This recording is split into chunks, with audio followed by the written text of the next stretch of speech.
Hello दोस्तों। ज्ञान कभी वेस्ट नहीं जाता, तो जब भी जहाँ से जितना मिले जैसे मिले उसको बटोर लेना चाहिए। वो आपके आगे चल के काम ज़रूर आएगा। आज जो टॉपिक मैं लेकर के आया हूँ वो है सीनियर सिटीजन्स के ऊपर। आज बेसिकली मैं आपको बताने वाला हूँ कि एक सीनियर सिटीजन अपनी टैक्स में कैसे सेविंग कर सकता है। याद रखिएगा, जब मैं सीनियर सिटीजन की बात कर रहा हूँ तो यानी कि हम यहाँ पे एडिशनल बेनिफिट्स की बात कर रहे हैं। एक वो बेनिफिट जो सबको मिलते हैं और एक वो बेनिफिट जो एक्सेप्शनली सीनियर सिटीजन को मिलते हैं। आज हम उनके बारे में बात करने वाले हैं। तो आइए इस वीडियो को स्टार्ट करते हैं। उससे पहले मैं हूँ सीए देवेंद्र रहेजा। अगर आपने मेरे चैनल को सब्सक्राइब नहीं किया है तो इसको अभी सब्सक्राइब कर लीजिए और मेरे वीडियो को लाइक और शेयर भी करिएगा। आइए स्टार्ट करते हैं और समझते हैं उन बेनिफिट्स के बारे में जो कि सीनियर सिटीजन्स को यूजुअली मिलते हैं। सबसे पहला पॉइंट हमारे पास आता है मेडिकल इंश्योरेंस का। इस बात को बहुत अच्छे से समझने की जरूरत है।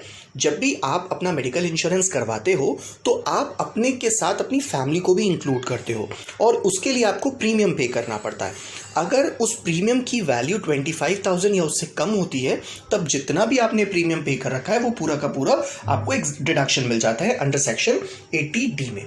दूसरी तरफ अगर आप अपने पेरेंट्स का इंश्योरेंस कराते हो उस केस में आपको उनके लिए भी 25,000 रुपीज़ तक का बेनिफिट मिलता है। यहाँ पे एक एडिशनल पॉइंट ये हो जाता है कि अगर आप या आपके पेरेंट्स की एज 60 ईयर्स से ज़्यादा है, दैट मीन्स वो सीनियर सिटीजन है, उस केस में आप 50,000 रुपीज़ पर एनम का बेनिफिट क्लेम कर सकते हो, जो कि यूजुअली केस में 25,000 मिलता है, बट मेडिकल इंश्योरेंस के केस में सीनियर सिटीजन्स को 50,000 का क्लेम मिलता है।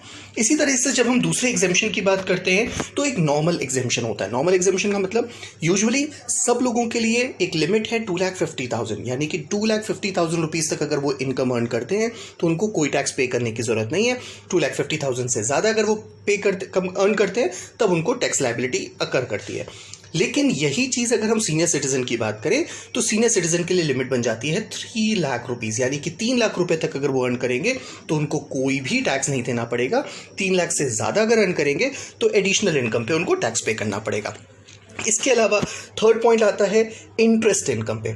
मैं आपको क्लियर कर दूं, सेक्शन 80TTA ये कहता है कि अगर आपने सेविंग बैंक में कोई इंटरेस्ट अर्न किया है तो अप टू 10,000 रुपीज़ आपको अलाउड एज अ डिडक्शन हो जाएगा। लेकिन ये उन लोगों के लिए जिनकी एज 60 ईयर से बिलो होती है। लेकिन अगर आप सीनियर सिटीजन हैं, यानी कि आपका कोई क्लाइंट अगर सीनियर सिटीजन है तो भी आप उस केस में 50,000 रुपीज़ तक का बेनिफिट अचीव कर सकते हैं, यानी कि 50,000 रुपये तक का भी अगर आपको सेविंग बैंक पे इंटरेस्ट मिला है तो वो भी अलाउड एज अ डिडक्शन हो जाएगा। तो हो गया ना, ये भी एक एडिशनल बेनिफिट। इसके अलावा आपको करना क्या होता है कि जब भी आपके पास कुछ एडवांस टैक्स होता है, जब भी कोई टैक्स होता है तो वो आपको एडवांस रूप में पे करना होता है। ये लायबिलिटी तब होती है जब आपका टैक्स 10,000 रुपीज़ से ज़्यादा होता है। लेकिन इस केस में उनको भी एग्जेम्पशन दे दिया गया है कि इनसे कहा गया है कि सीनियर सिटीजन को ऐसा कोई भी रूल फॉलो करने की ज़रूरत नहीं है। अगर वो लोग बिजनेस या प्रोफेशन से इनकम अर्न करते हैं तब तो उनको ऐसा करना पड़ेगा, लेकिन अदरवाइज अगर कोई वो अर्न करते हैं इनकम तब उन केस में ऐसे कोई रूल उनको नहीं लगेगा, यानी कि वो आराम से जो भी रेगुलर टैक्स की लायबिलिटी आती है वैसा वो पे करेंगे। उनको एडवांस टैक्स पे करने की ज़रूरत नहीं होगी अगर उनकी इनकम 10,000 रुपये तक की है तो, टैक्स 10,000 रुपये तक का है तो। इसके अलावा एक बात और भी आती है, जब आप सेक्शन 80DDB की बात करते हो तो उसमें क्या होता है कि जब भी आप मेडिकल के खर्चे करते हो, मेडिकल का यूजुअली हर घर में खर्चे हो ही जाते हैं, मैं नहीं कहूँगा कि किसी के घर हो, लेकिन यूजुअली हो ही जाते हैं, तो उस केस में 40,000 रुपीज़ तक का बेनिफिट मिलता है कि अगर आपने कुछ स्पेसिफाइड डिजीजेस के ऊपर कुछ मेडिकल ट्रीटमेंट का खर्चा किया है तो आपको उतना डिडक्शन मिल जाता है। यही चीज़ अगर सीनियर सिटीजन की बात करें तो उनको 1 लाख रुपीज़ तक का लिमिट दे दिया गया है। दैट मीन्स कि अगर कोई सीरियस डिजीज़ हुआ है या कोई क्रिटिकल इलनेस है, पूरे साल भर में अगर आपने 1 लाख रुपए तक क्रिटिकल डिजीज़ के ऊपर खर्च किया है तो भी आपको उतने का डिडक्शन मिल जाएगा, जो कि बढ़ करके 1 लाख रुपीज़ है। तो ये 60,000 का एडिशनल बेनिफिट है। 40,000 सबके लिए और 60,000 ऐड कर दो, यानी कि 1 लाख रुपीज़ कर दो तो सीनियर सिटीजन्स के लिए। दूसरी तरफ बात आती है इनकम टैक्स रिटर्न बेनिफिट। ध्यान से समझिएगा, इनकम टैक्स रिटर्न बेनिफिट के लिए हालांकि ये रूल अब आप आज की डेट में एप्लीकेबल नहीं रह गया है क्योंकि ये सुपर सीनियर सिटीजन्स के लिए हुआ करता था।